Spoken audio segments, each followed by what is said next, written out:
नरं चैव नरोत्तमं देवीं सरस्वतीं व्यासं ततो जयमुदीरयेत् नष्टप्रायेषु अभद्रेषु नित्यं भागवत सेवया भगवती उत्तमश्लोके भक्तिर्भवति नैष्ठिकी reading from Srimad Bhagavatam canto 1 chapter 9 verse 5 तत्र ब्रह्म ऋषयः सर्वे देवर्षयश्च सत्तमा राजर्षयश्च तत्रासन् द्रष्टुं भरतपुङ्गवम् Translation and purport by His Divine Grace A.C. Bhaktivedanta Swami Srila Prabhupada ki jai.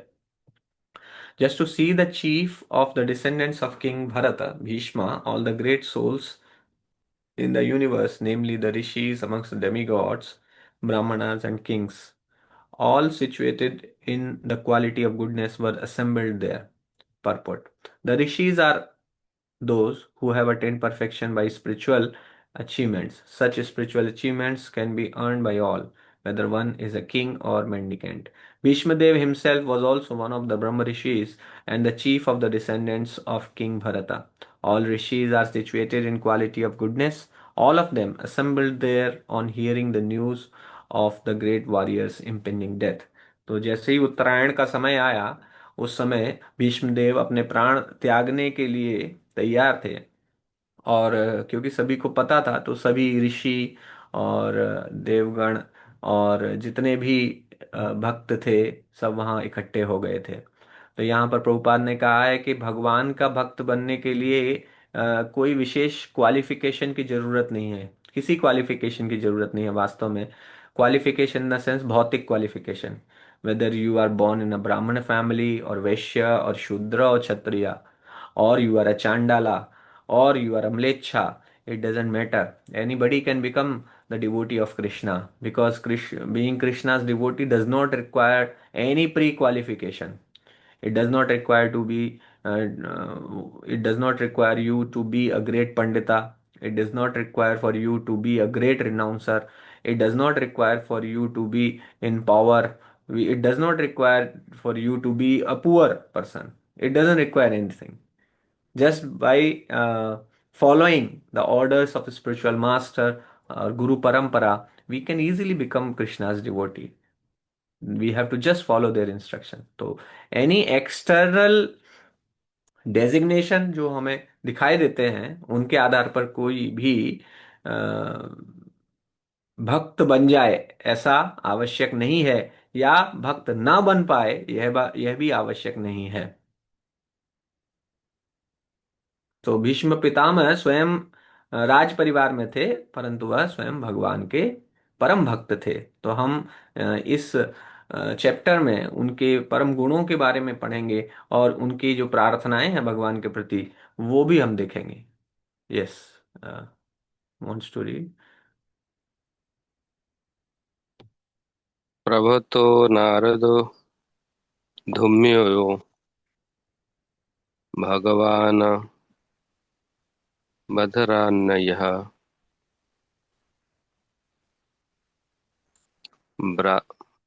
बृहद्सु Bharadwaj Bharadwaj शैशयो रेणुकासुतः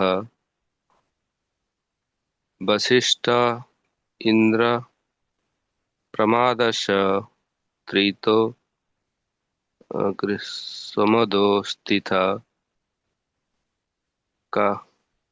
कस्थवान् Gautam त्रिशच कौशिकथ सुधर्मास।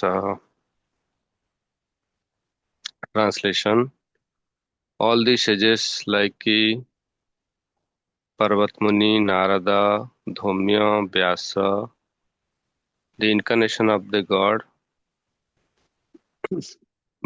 Brahma, Brahmadasha, Brahma, Brihadashva.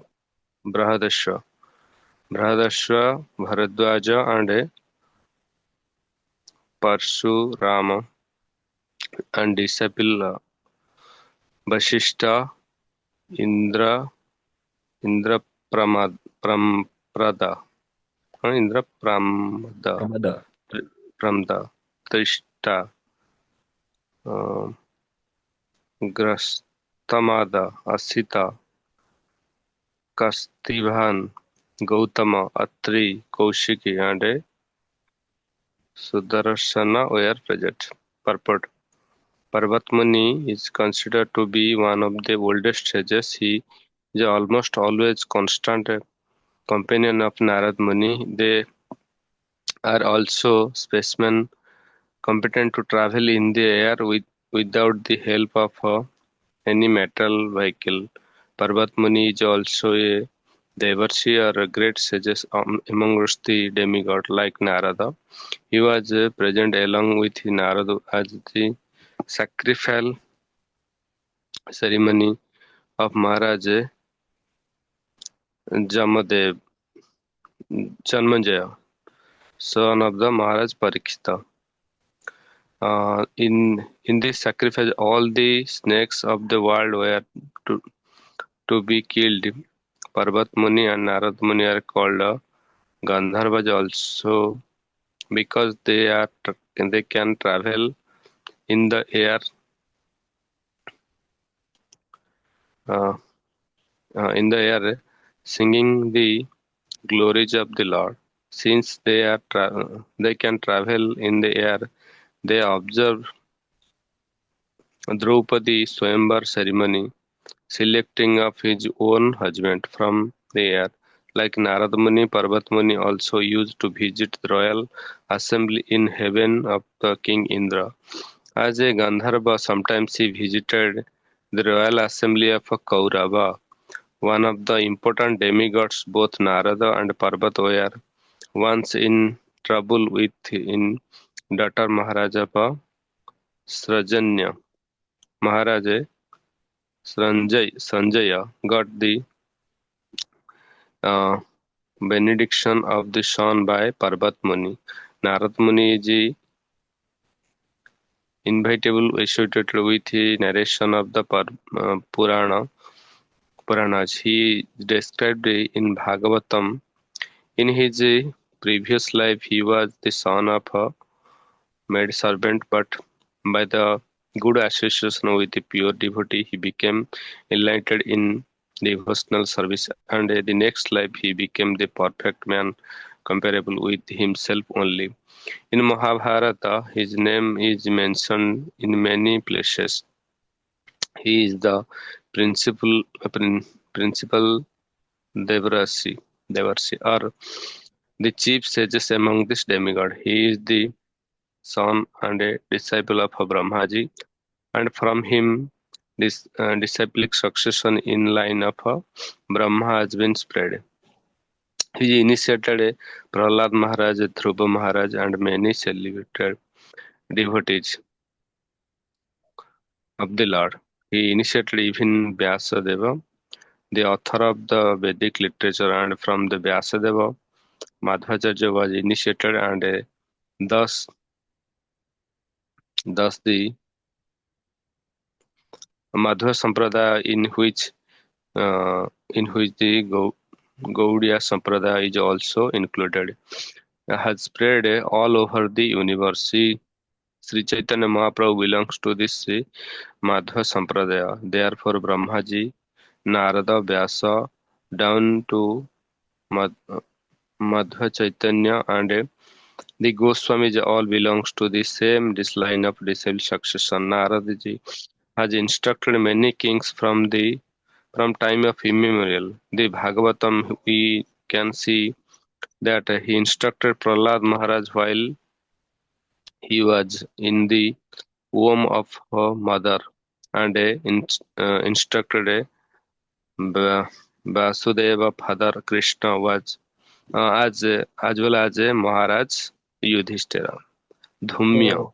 So Prabhu, actually in this purport, Srila Prabhupada, this is very long purport, and Srila Prabhupada is Hmm. one by one explaining all the sages mentioned here. तो सीता देवला नारदा ये सब बता सब, रहे तो हम लोग एक एक करके maybe we can just आज नारद मुनि के बारे में पढ़ लेते हैं। Next tomorrow will start with about Dhaumya.